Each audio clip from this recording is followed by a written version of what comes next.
está pasando con la seguridad en nuestro país? ¿Qué está pasando con el enfrentamiento entre bandas que se pueden ver en distintos puntos de Montevideo? ¿Qué se puede esperar de la política de seguridad del próximo gobierno? Panel de lujo hoy para hablar de estos temas. Bienvenidas, bienvenidos. Así comienza Lado B. No nos olvidemos que agarramos un país en una situación de seguridad crítica. Estamos en una situación crítica. ¿Ese es el diagnóstico que haces? Absolutamente. 16.000 presos, hacinamiento carcelario, violación de los derechos humanos dentro de las cárceles, homicidios que trepan los 10 homicidios cada 100.000 habitantes por año. Los demás delitos que se disparan, como por ejemplo las estafas. Tenemos un nivel de estafas que es también, no está medido, no están presentados los números, pero que sabemos que por simple conversar con la gente, sabemos que se han disparado tremendamente. Corrimiento de los delitos. Algunos delitos han corrido hacia la estafa por los medios tecnológicos y porque se accede más al dinero con menos riesgo. El delito testigo de homicidio, que está en los mismos guarismos y no se ha bajado. Este fue el quinquenio más sangriento de la historia del país. Bueno, ese estado de situación, bandas criminales, narcotráfico, sustancia que sale del puerto de Montevideo, ingresa al país, se acopia y sale del puerto de Montevideo hacia Europa con cientos, miles de kilogramos de droga, de cocaína concretamente. Bueno, ese es el estado de situación en el que recibimos el país. Entonces, bueno, creo que es hora de decir, bueno, si nosotros estamos equivocados y nuestras declaraciones no fueron las más felices y hay que invocar la guerra, la batalla, bueno, ¿cuáles son los resultados de tu batalla? Yo no lo vi.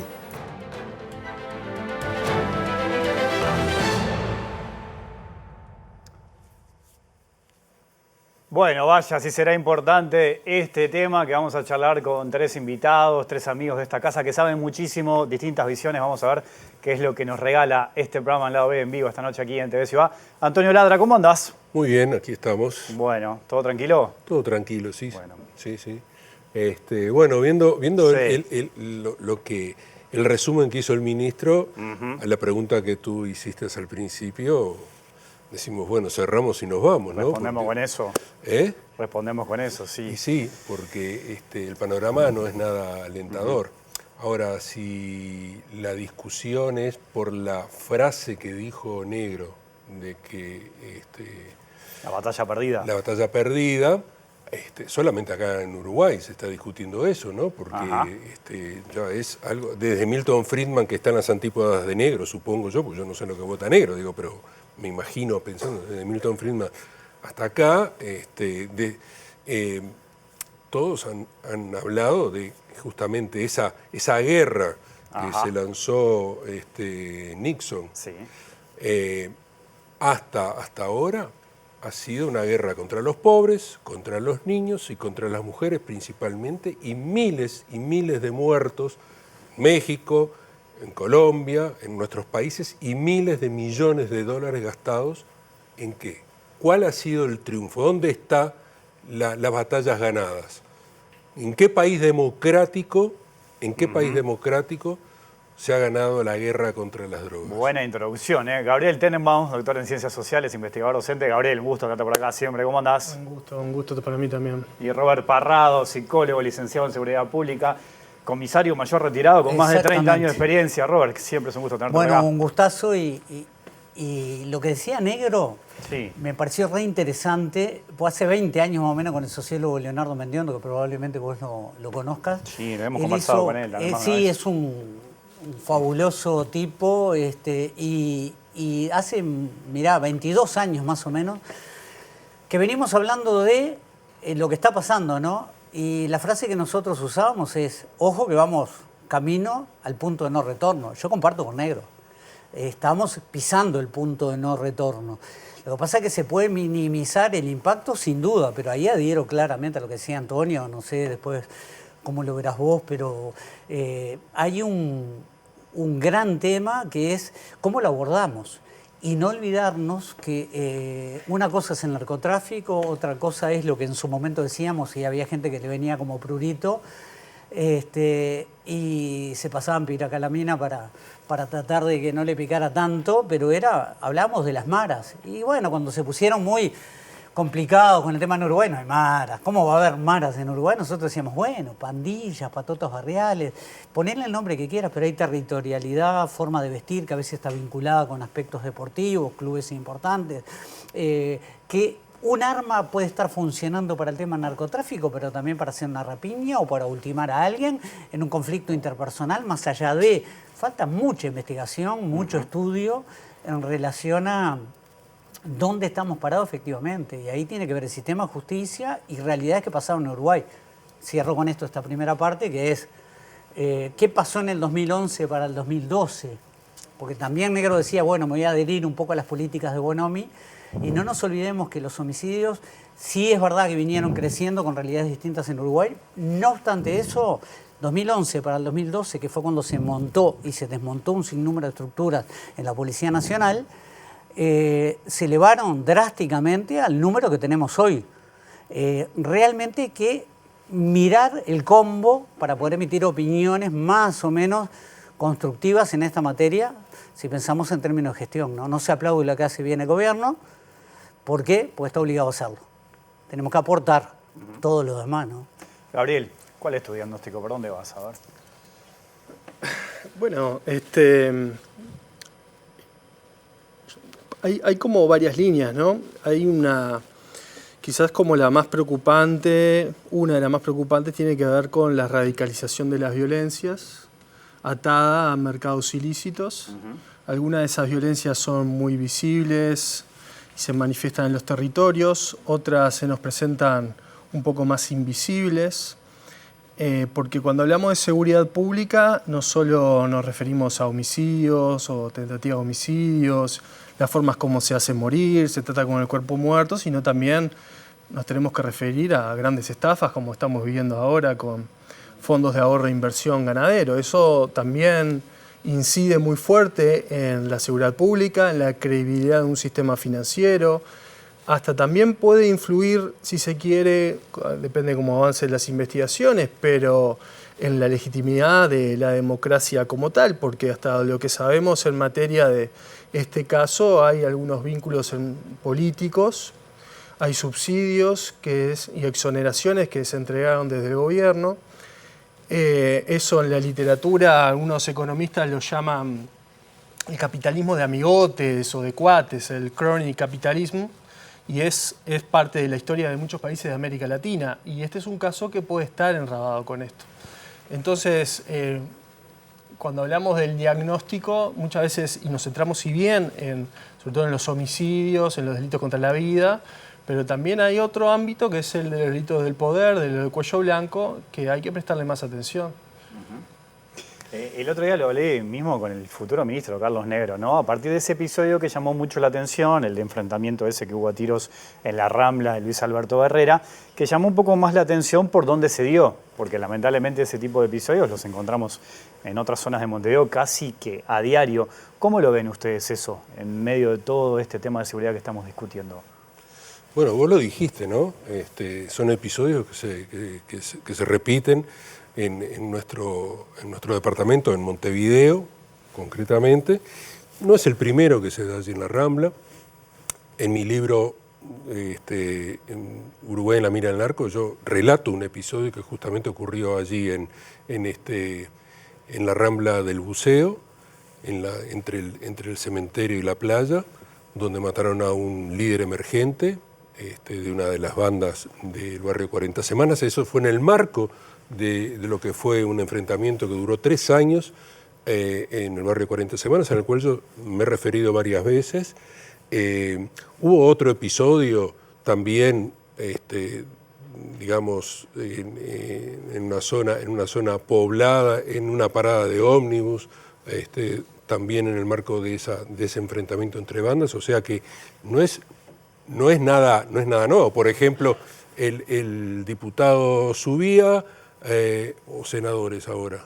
El senador Subía, que él tan afecto a inflamar el código, ¿no? a crear leyes, ¿no? Y hablar de eso, hablaba y dice, llegó la violencia, llegó a la costa. Miren en qué está lo que hicieron durante estos años, que fue, yo que sé, un ministerio tembloroso que no utilizó la mano dura. Bueno, subía que es una afín a las políticas de Bukele, por ejemplo, ¿no? Y que todos sabemos las violaciones de derechos humanos que hay constantes de parte de eso. Entonces, llamativo no es llamativo. Desde hace mucho tiempo se ha visto ese incremento, como decía Gabriel, el incremento de la violencia territorial, y me sumo a lo que dijo Gabriel sobre los delitos de cuello blanco, donde están afectando efectivamente a la democracia uruguaya, porque están afectando, porque están quitándole credibilidad a la justicia. La gente se pregunta por qué el Brian o el Kevin, por poner, que robaron un celular y ya están presos, y estos señores que robaron millones de dólares ni siquiera están formalizados. ¿Cuál es la diferencia? Lo que estoy diciendo tan crudamente lo dijo el ex fiscal Jorge Díaz, entonces está claro que hay una justicia para unos y una justicia para otros. Entonces también eso es parte del tema de la seguridad o el análisis que tenemos que hacer sobre la inseguridad o seguridad, como se quiera llamar. El otro día, Gabriel, vi que en Twitter recomendabas una muy buena publicación, Relatos de Muerte, ¿no? Que vos decías, para entender un poquito qué es lo que está pasando en Cerro Norte, sobre todo en la violencia. Unos cuantos académicos trabajaban en ese muy buena publicación. ¿Cómo lo tomas eso hoy? ¿Cómo lo lees esto de que se va incrementando la violencia, de que esto puede pasar en distintos puntos de Montevideo a cualquier hora del día? Bueno, hay que hacer algunas salvedades, me parece importante. Mira, desde el punto de vista geoestadístico, o sea, la estadística aplicada al espacio, yo cuando analizo las bases de datos de los últimos 10 años, doy cuenta de que es un hecho aislado lo que ocurrió el otro día. No es que no ocurran en la costa homicidios, pero son muy aislados. Los homicidios se concentran. Pensando en Montevideo, están concentrados en lo que, por ejemplo, en el libro nosotros llamamos el cinturón de homicidios, ¿no? Entonces, que va de Montevideo Oeste, ¿sí? En el centro, en algunos lugares están más concentrados que otros, y después Montevideo Noreste. Entonces, hace como una curva así, ¿no? La concentración está ahí. ¿Qué pasa? Nosotros en esa investigación hicimos trabajo de campo, relevamos información de los años 2019-2020. Y lo que observamos allí lo seguimos viendo hoy. No ha cambiado. En temas de concentración de homicidios. Pero viene de antes. Bueno, eso ni que hablar. Yo digo, en relación con el libro, sí. Por supuesto viene Montevideo Oeste, ya como decía Antonio, por ejemplo, cuando relevamos información. 2015 a 2018 fue en el barrio 40 Semanas, fueron 57 víctimas. Cuando relevamos información en ese libro, ya los vecinos nos cuentan que en la dictadura se empezaba a ver cómo había algunos vecinos o gente que se metía en el barrio a empezar a distribuir sustancias psicoactivas en la zona de Montevideo Oeste, que tiene ciertas características particulares, y esto es importante entender al momento de capturar de que hay otras variables que hacen a la seguridad y a veces no la concebimos como tal. La zona de Montevideo Oeste, la zona del Cerro, Cerro Norte, el Bajo Valencia, Casabo, tiene una segregación natural y también urbana muy particular. Está el arroyo, está el cerro, está el río, pero después pasa la ruta y los caminos de ida y venida no son muchos. Entonces hay como una suerte de, si se quiere, arrinconamiento de ese lugar, y que desde el punto de vista sociológico es muy importante, porque si algo hace la integración es la constante interacción de los capitales económicos, pero también simbólicos, culturales, etc. Todo eso es muy importante, ese ida y vuelta que hace la ciudad y construye tejido. Y en los últimos tiempos, no solo en esa zona, cada vez se ha ido apartando más y alejado más. Hemos reportado casos de gurises, por ejemplo, de Bajo Valencia, que ir a la Villa del Cerro, al centro de la Villa del Cerro, es como ir al centro. Y cuando van hacia Paso Molino se marean en el ómnibus. O sea, cosas que parecen ridículas, pero que hacen justamente a que la gurizada que se va criando ahí piense que es eso el mundo, digamos. Sí, eso no es ridículo, Gabriel, al contrario, porque antes me acuerdo que estaba presente eso de que en algunos barrios ni siquiera venían al centro de Montevideo, ¿no? Hoy ya lo que estás diciendo es que ni siquiera van al barrio que tienen al lado, prácticamente. Sí, o les parece algo muy distante, muy lejano, totalmente. Y bueno, eso tiene que ver justamente con estas cosas que hablábamos. Hay cuestiones de fondo que tienen que ver con generar una sociedad integrada. como tal. Vos, a medida que vos distanciás a ese otro que te parece distinto y hasta peligroso, justamente no permitís conocerlo. La imposibilidad de generar vínculos y por lo tanto generar algún tipo de empatía por la situación de esas personas no te hace comprenderlo de la manera que, bueno, podrías vos visualizar que es una persona que tiene un futuro, que le pasaron cosas en la vida, que carga una mochila, digo, si haya o no cometido un delito, ¿no? Pero son esas cuestiones de nos vamos separando, ¿no? Digo, en el otro lado opuesto están los barrios privados que también han crecido, etcétera. Robert, ¿cómo ves esto? Sí, yo dos o tres aspectos, ¿no? El doctor Díaz, como bien decía Antonio, habla de las dificultades, pero también salió el presidente de la Asociación de Fiscales a decir que el doctor Díaz sabía muy bien lo que era la realidad de la Fiscalía por los cargos que desempeñó allí, ¿no? Tengamos presente que por ahí de repente no hubo dinero para contratar un contador en su momento y ahora hubo que pedir que se sumaran otros actores como para investigar nada menos que ese tipo de delitos. Pero también pasa con otros. Hubo gente que fue presa por llevarse un churrasco, como planteaba alguien, a nivel de las cárceles. Pero la segregación sin duda que se da. Yo estoy totalmente de acuerdo con Gabriel y con Antonio en ese sentido. Pero es que nosotros tampoco generamos ningún canal ni puente como sociedad para tener lo que tiene cualquier barrio normalmente, digo, desde cuidados en instalaciones eléctricas hasta el agua potable, caminería, policía presente, no operativos de saturación como se manejaban en su momento, o focalizados como le pueden llamar hoy, o después de sucesos saturar esa zona de mil maneras y después me iré a otra porque esas cosas se van corriendo, pero ahí no tenés el correo, no tenés Antel, no tenés redes de pago. La gente vive como puede ahí y cuando lo transitas, porque como bien decía, más allá que no lo compartía mucho el actual ministro del Interior, Martinelli, diciendo hay que conocer la realidad para poder entenderla.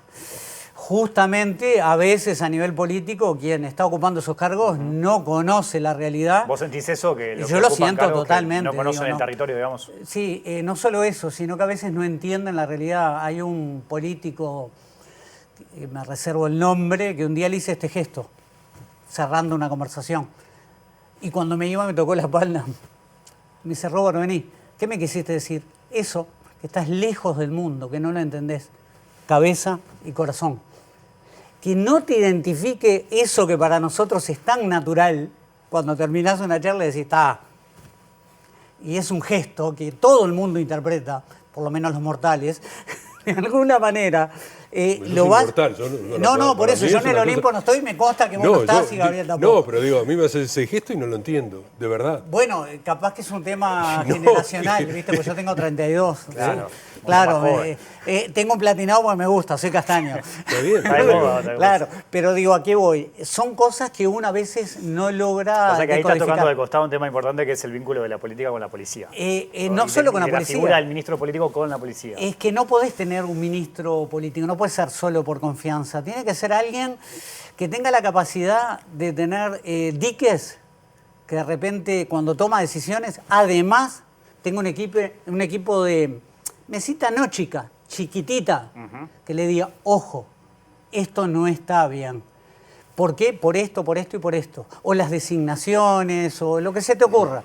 Tenés que tener un boliche que no te lo da el desempeño de cargos. Hay personas que dejaron sus cargos y brillan por ser personas y trabajar en lo que hacen, y hay otros que toda la vida pasaron ocupando cargos, y eso no nos da certeza de nada. Hoy Gabriel, Robert tiraba al pasar un tema que es muy importante y está presente, te sumo Antonio, que es el tema de la presencia de armas, la cantidad de armas que tenemos hoy acá en Uruguay.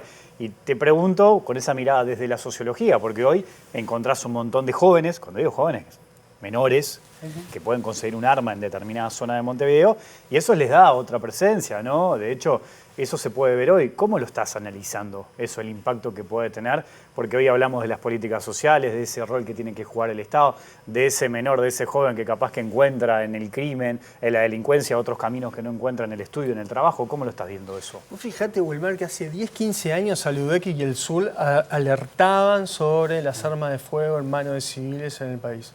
¿Qué se hizo al respecto? Muy poco se hizo al respecto. Y en los últimos años se generaron ciertas disposiciones legales de flexibilización, por ejemplo, de la tenencia de armas de fuego. Tenemos problemas con el tráfico de armas de fuego también.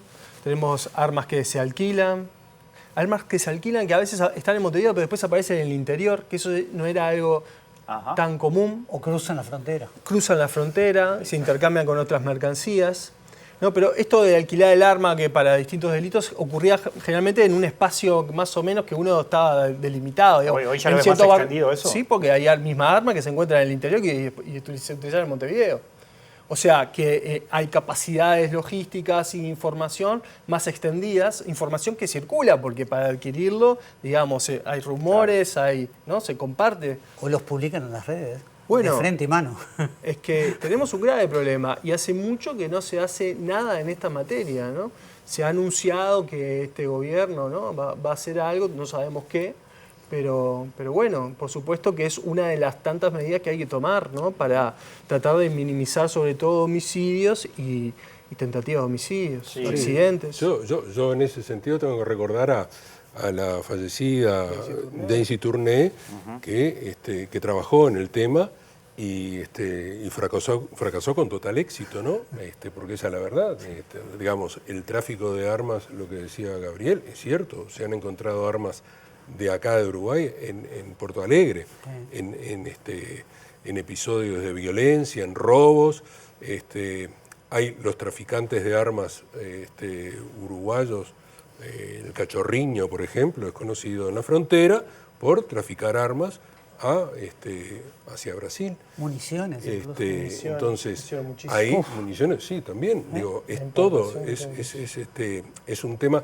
Yo no sé, pero creo que Uruguay es uno de los países que tiene la mayor cantidad de armamento per cápita, que están registradas. Después hay que tomar en cuenta los que no se registran, porque si vos la vas a usar para el delito, no la registrás el arma, ¿no? Entonces, es un gran problema, y se intentaron todo tipo de cosas, cambiamos en la computadora, te una bicicleta. Una bicicleta por el arma, esto, aquello, sí, y eso fracasó todo, fracasó todo. Y lo lamentable es que hay gente a la usanza de los amigos del rifle, del fusil, no sé, como en Estados Unidos, que existen acá, y que son gente que tiene poder económico y poder social para exigir que haya libertad, y hay mucha gente que quiere que haya la libertad de comprar el arma en un supermercado, ¿no? Como pasa en Estados Unidos. Así pasa en Estados Unidos. Vos sabés, ¿no? que hay un detalle que me parece re importante traerlo, con el tema del allanamiento nocturno. Digo, mi posición era contraria, lo fue siempre, ¿no? Desde la primera propuesta de Jorge Larrañaga, hoy fallecido, hasta esta última. Pero por una sencilla razón, yo creo que en Uruguay nos está faltando un ida y vuelta. O sea, tenemos que tener en esa dirección los dos sentidos. O sea, la policía tiene que resguardarte tu propiedad, y si te roban un arma es porque evidentemente está fallando una partecita de la seguridad. Pero la seguridad pública también es un tema de salud pública. Lo que te genera a vos en una rapiña, por ejemplo, cuando vos la ves estadísticamente, vos decís, hubo tantas rapiñas este año, pero si fue en una financiera y habían 10 personas presentes, vivieron 10 rapiñas, cada una a su manera, con víctimas indirectas, terceros afectados. Hay una movida que te genera después situaciones complejas, pero metámonos en los suicidios, no vinculamos a veces el suicidio con esto que ustedes están planteando muy bien, que es el tema de las armas. Bueno, tenemos que empezar a ponerle el sallo justo a quien le corresponde. Digo, cuando vos nombrabas a Subía de alguna manera en sus dichos representa a todos los que levantaron la mano para votar determinada cosa. Negro te habla del hacinamiento, pero en definitiva tiene que ver con la selectividad, el modelo, punitivismo que tiene el legislador para incrementarte una pena en 10 años. Vos le preguntás, y lo he hecho a más de un legislador, ¿10 años por qué? ¿Para que termine primaria? ¿Para que no consuma más? ¿Para que en esos 10 años tengamos una persona? Pero ¿y trabajo de contexto? ¿Quién hace con la familia? Nadie. Entonces te hablan del hacinamiento. Vamos a decir que 0 ingreso de drogas a las cárceles. En un par de días, una semanita, tenés el síndrome de abstinencia dentro de la cárcel. ¿Te imaginas lo que pasa? ¿Hay corrupción? Y sí, Sabemos que hay corrupción, pero ¿qué es lo que estamos haciendo para corregirlo? Y cuando este tema que muy bien planteaban Antonio y Gabriel se eleve, y probablemente no es solo plata, porque si no te llegan con 100 millones de dólares, o 200, o 1000, te van a decir dónde vive tu señora, dónde vive tu pareja, a qué escuela van tus hijos, y yo no sé hasta dónde se soporta. Y lo dice alguien que recibió amenazas en su momento por casos como estos. Entonces uno dice, bueno, ¿y cómo lo manejás? Y sí, cuando informaste, a los 6 meses te preguntaron si estabas bien. O sea, era gracioso. Y eso después terminó en un episodio súper importante en Uruguay en materia de narcotráfico. Pero se olvidan de cómo funcionó la primera parte, que ni siquiera los 2 únicos investigadores con orden judicial de no informar a los superiores en su momento, nada menos, que yo se lo contaba a Gabriel antes de entrar, no sabíamos ni siquiera qué timbre estabas tocando, porque todavía capaz que te faltaba algo, pero en definitiva, Uruguay tiene como burbujitas que empiezan a conectarse y nos están ganando. Lo que dijo Negro es clave, no solo ganando por lo que dijiste a nivel internacional, que se parió en todos lados, como hay alguno que te dice, pero Heber lo dijo, eso sí lo puedo decir porque creo que lo subió en un tuit. En El Salvador funcionó. Bueno. No me diga que lo de Bukele es saludable. Esa fue la respuesta que le da a Negro. A Negro, ¿no? Muy... Negro dice loco. Que estaba esta batalla perdida. Ahora me gustaría hablar Heber, de eso. Lo que dijo, ¿no? Me gustaría hablar de eso, de la batalla perdida, de la guerra al narcotráfico, lo he hablado con ustedes 3 en distintas ocasiones, pero hablabas de salud recién. Le propongo ver este tape de Gerardo Buren, el director del Hospital Maciel, a propósito de lo que pasó con el caso del Betito, ¿no? Vamos a escucharlo y seguimos conversando. Hoy está tranquila la situación. Se vivieron momentos tensos el otro día. Realmente a uno cuando viene un paciente no sabe de dónde viene, ni cuál es la procedencia, si es de una banda, de otra. Uno lo atiende o lo atienden los colegas que están en emergencia, tratan de salvar la vida si hay que salvarla, mejorarlo, si es quirúrgico se opera, si es médico se trata, pero digo, realmente nosotros como personal de salud no sabemos realmente dónde vienen. Porque vienen, se comenta que hay de una banda, de otra banda, pero realmente el personal que está atendiendo no atiende a todos por igual, ¿no? ¿Cómo fue la comunicación puntual con el caso del Betito la semana pasada? Bueno, a mí me llama la dirección del Hospital del Cerro, que había sido operado con una laparotomía, digo, estaba muy bien, ¿no? Y estaba haciendo el postoperatorio y quería que mandarlo para el Maciel para continuar su recuperación. Estaba en la emergencia, en la puerta de la emergencia, entonces era a las 11 de la noche más o menos. Me dijeron que venía con custodia y todo lo demás, pero realmente era un hombre, un paciente que no tenía ninguna causa para estar custodiado, ¿no? Vinieron, lo dejaron en la emergencia y después me llaman a las 5 y algo de la madrugada, de la noche, que se había escapado. Después nos enteramos que había otro de la otra banda, también estaban heridos, pero los funcionarios realmente no saben. Cuando viene alguien privado de libertad, viene con 2 custodias, ¿no? Que a veces nos complica porque el Maciel tiene casi todas las cárceles de la zona. Acá hace unos años se vivió un hecho violento de gravedad que murió un enfermero y claro, vinieron a rescatar a alguien y empezaron un tiroteo en la emergencia y fue realmente un hecho lamentable, lamentablemente con el fallecimiento de una enfermera. Entonces siempre el personal nuestro, médicos y no médicos, esta situación siempre está un poco tensionado por aquellos antecedentes, ¿no? La emergencia del Hospital Maciel tiene en cuenta con guardia de 24 horas de 222, o sea, de policía. Realmente no sabíamos de que un banda era de uno y de otro. ¿Se podía haber avisado? Sí, se podía haber avisado, o podía haber tomado la precaución de derivarlo a otro centro asistencial, pero no se dio esa situación y pasó eso.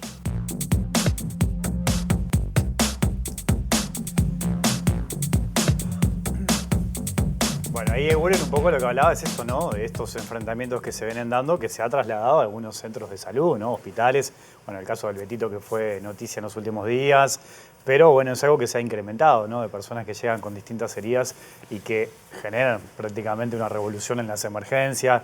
Ahí está la seguridad también de los profesionales. Antes del tema hablábamos de esas declaraciones de Carlos Negro, ¿no? Que había generado, bueno, esa batalla perdida contra el narcotráfico, ese concepto de guerra en narcotráfico, la respuesta de Martinelli, la respuesta de Heber, que le decían, bueno, che, ya perdiste el partido antes de empezar a jugarlo. ¿Cómo lo vieron todo eso? Porque no deja de ser, una cosa que me decía Negro es, esto refleja que la seguridad sigue siendo un botín electoral, ¿no? Uno propone, no importa quién, y viene el otro y critica y así estamos. ¿Cómo lo están viendo? ¿Cómo lo vieron ustedes? A ver, Gabriel. El modelo de política internacional de guerra contra las drogas, hay suficiente evidencia para decir que fracasó en todas partes donde se intentó plasmar. Eso es irrebatible, irrebatible. Incluso cuando te ponen el ejemplo de El Salvador de Bukele. El ejemplo de El Salvador de Bukele es un ejemplo que no se da en el marco de un régimen democrático. No se puede considerar ni es incomparable. No es comparable.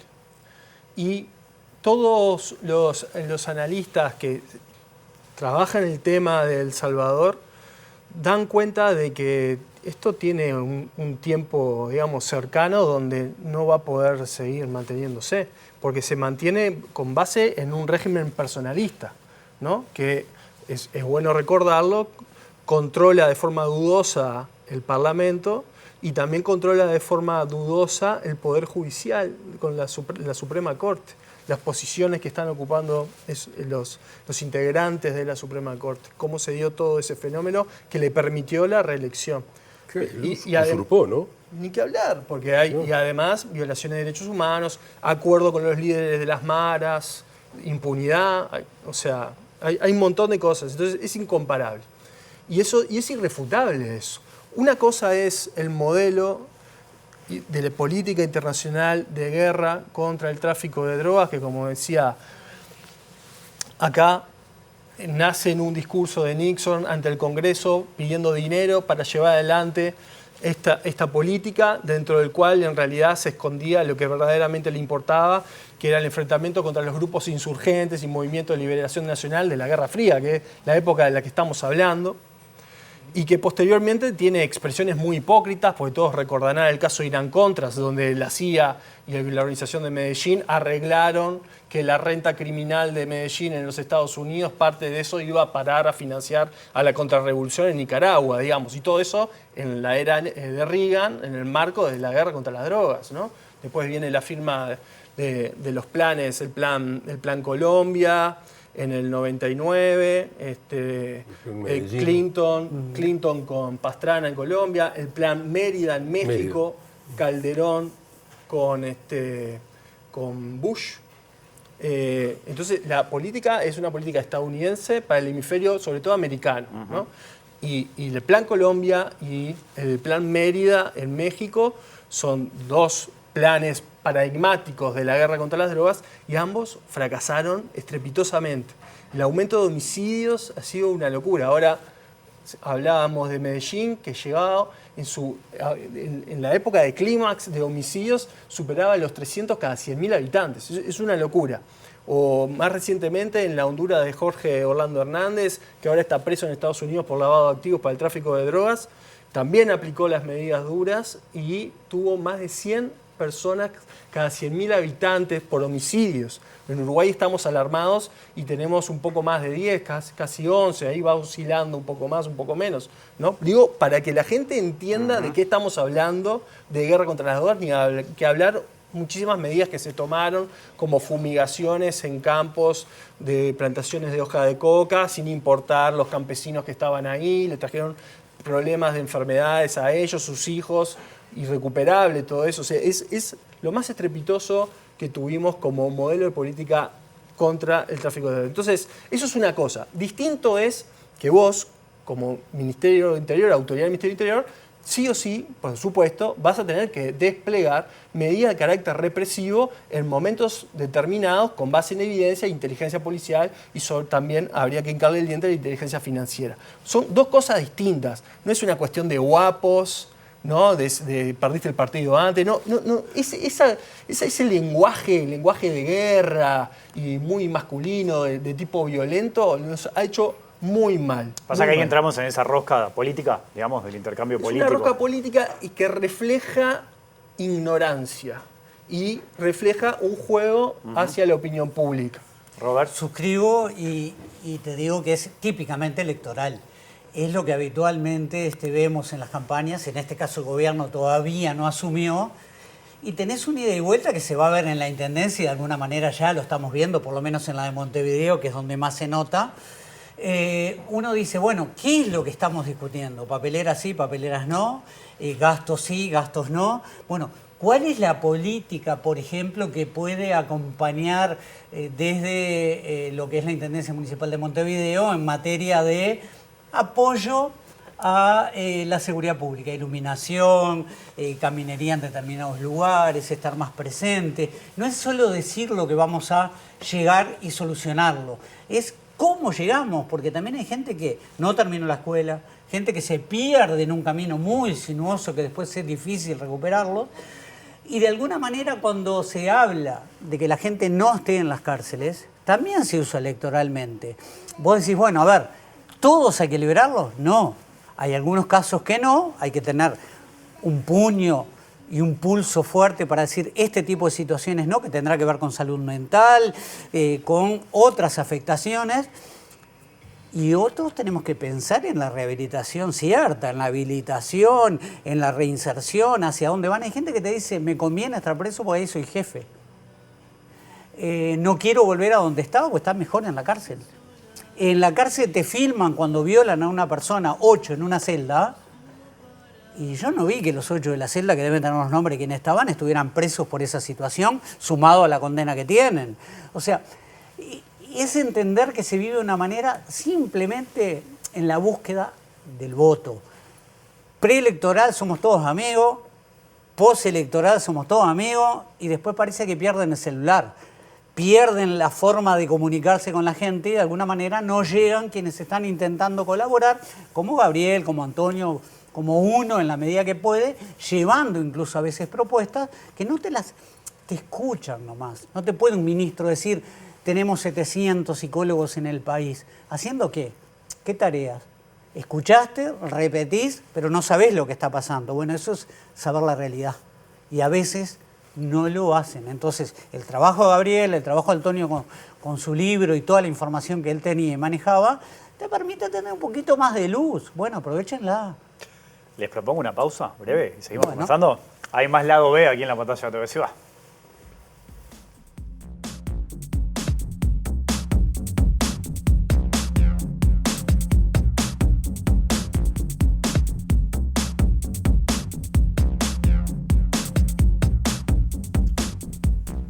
Seguimos en vivo aquí en Lado B, en la pantalla de TV Ciudad, conversando sobre seguridad. Hemos tratado un montón de temas, hay otro tema, un montón también para conversar.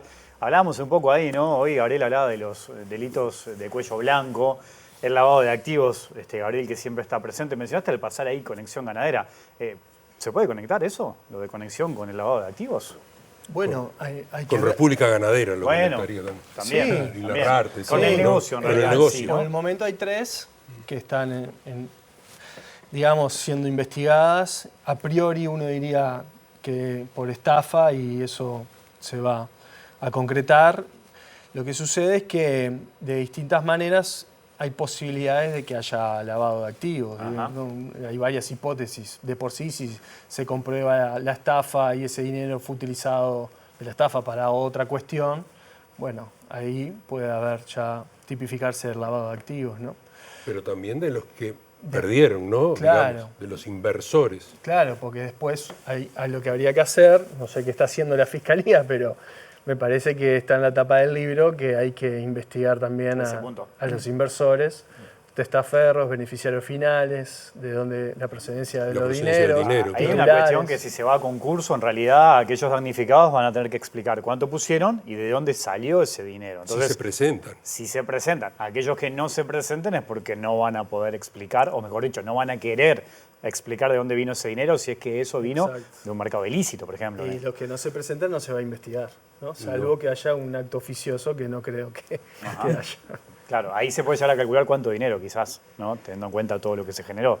Exacto, con los que se presentan Claro, y el faltante, Y el ¿no? faltante, Porque ¿no? tenemos un dato de un total, pero que en realidad podría ser más. A todo esto, el tiempo no ayuda en nada, porque ahora igual estamos en un momento medio más difícil de mover activos, pero pasó mucho tiempo donde se estaba constituyendo la investigación y no se terminaba de constituir, y la posibilidad de mover activos estaba presente. Claro, se podía hacer. Entonces el tiempo no ayuda, ¿no? Se pueden reacomodar cosas, en fin, tampoco se sabe en esta estructura que se montaba, otros actores que estaban alrededor de eso que pueden también estar moviendo activos. Y además, todo tiene que ver con todo, ¿no? Porque vos, cuando tenés que mover determinados dineros que tienen un volumen que no es lo que nosotros podemos mover todos los días, y uno lo que encuentra es equipos trabajando para esas personas. Vos ponés la multinacional más grande del narcotráfico, que estuvimos hablando de terrible rato. Tienen un equipo que dicen, en tal lugar la legislación es frágil. Esto si se dio es porque de alguna manera hubo gente, no solo que, bueno, soy más bueno que Bambi y tengo $100.000 y los voy a poner. No, pensó, movió y bueno, deben quedar flancos y uno confía con que el sistema pueda realmente atacarlo, porque sería una demostración de fortaleza de nuestro sistema también, de poder llegar a verdades. Y si el concurso funciona, y va a haber gente que va a cobrar primero porque estará más en forma, gente que va a demorar un poco más porque seguirá la investigación. Pero esas cosas nosotros tenemos que empezar a tamizar dentro del sistema para ver las debilidades que tenemos en la normativa nuestra, que tiene que ver con el todo. Cuando hablábamos de las armas de fuego, hoy tenés un galpón y perfectamente podés de repente dispararle a distancia porque está dentro de tu propiedad. Pero cuando hablábamos del allanamiento nocturno también, si el delincuente saltaba a la casa al lado, que hacemos un allanamiento ad hoc, y sin embargo tenías una defensa electoral que nadie te planteaba eso, o un jerarca que te decía, Gabriel, anda a hablar con tus compañeritos, porque todos ellos están de acuerdo. Esto no es así, vos no me convencés, yo no vine a convencerte. Tú, Heber, Luis Alberto, dijiste que no conocías a nadie que estuviera en contra del allanamiento nocturno. Estoy sentado frente a ti. Y te lo estoy diciendo, no vine a convencerte, vine a decirte que hay uno, por lo menos. Pero son esas cosas que uno tiene la suerte a veces de poderlas decir, no caen simpáticas. Pero el sistema necesita mucha más sinceridad. La de Antonio, la de Gabriel, la mía humildemente, la que sea, la tuya y la de todos que estamos dispuestos a que se mejore la gestión. En el cierre, Robert recién decía, ¿no? A partir de los cambios de la LUC, una mujer, digo una mujer porque aumentó también la población femenina, ¿no? En la cárcel. Una mujer y los hijos presos con ella. Bueno, por entrar unos gramos de droga puede recibir una pena de 4 años. Sí. 4 años. Carrasco, Pablo Carrasco, responsable uno de lo de Conexión Ganadera. ¿Qué pena podría llegar a tener? 4 años es el máximo, pero la realidad va a haber seguramente un acuerdo abreviado y en 2 años, o menos quizás, está fuera. Unos gramos de droga contra millones de estafa. Sí, y no solamente tenemos que hablar, hablando en el tema de Conexión Ganadera, República Ganadera, etcétera, no solamente de los damnificados que pusieron dinero y que no lo han recibido, sino todo lo que está ocurriendo alrededor. No nos olvidemos que hay 2 frigoríficos que tuvieron que cerrar prácticamente o llevar al mínimo eso. Gente que se ha quedado sin trabajo, aquel que le daba de comer a las vacas, aquello, no tiene... O sea, es una catástrofe esto. Un accidente de tránsito investigado ahora. Bueno, sí, voy un poquito más allá, la imagen del Uruguay. Bueno, la imagen de Uruguay ni que hablar. Que no se arregla con dos toros que mandás a China. Hay un elemento importante que insisto en considerar. Esto es un elefante gigante. No se puede ocultar. Solo se oculta cuando se protege el crimen legítimo, si se quiere, organizado. Porque no hay otra opción, tiene que haber esa protección. Y de las pruebas está que hubo exoneraciones fiscales, que hubo subsidios, que hay financiamiento, parece, a algún sector de un partido político. Entonces, acá es donde se mezcla como una élite económica y una élite política. Y eso es lo que permite que funcione este tipo de estructuras. Eso no es un dato menor, y mediática. Y aparte, esto uno lo puede unir con otras cosas, ¿no? Hace unos meses los legisladores aprobaron una ley de financiamiento de partidos políticos donde hoy nos damos cuenta que no se respetaron los precios de compra de segundos en televisión, en la publicidad, tampoco no cumplieron con la entrega ellos de los informes sobre lo que gastaron. Entonces, Digo, no. Hay personas, ciertas autoridades tienen que dar el ejemplo, ¿no? Son los primeros que tienen que dar el ejemplo. Gabriel, Antonio, Robert, un gustazo tenerlos por acá. ¿Quedaron temas? ¿Las seguimos otro día? nota, ¿Les sí. parece? Dale. Gracias. Sin duda. Nos vamos, volvemos mañana a las 20 horas. Que pasen bien, chau.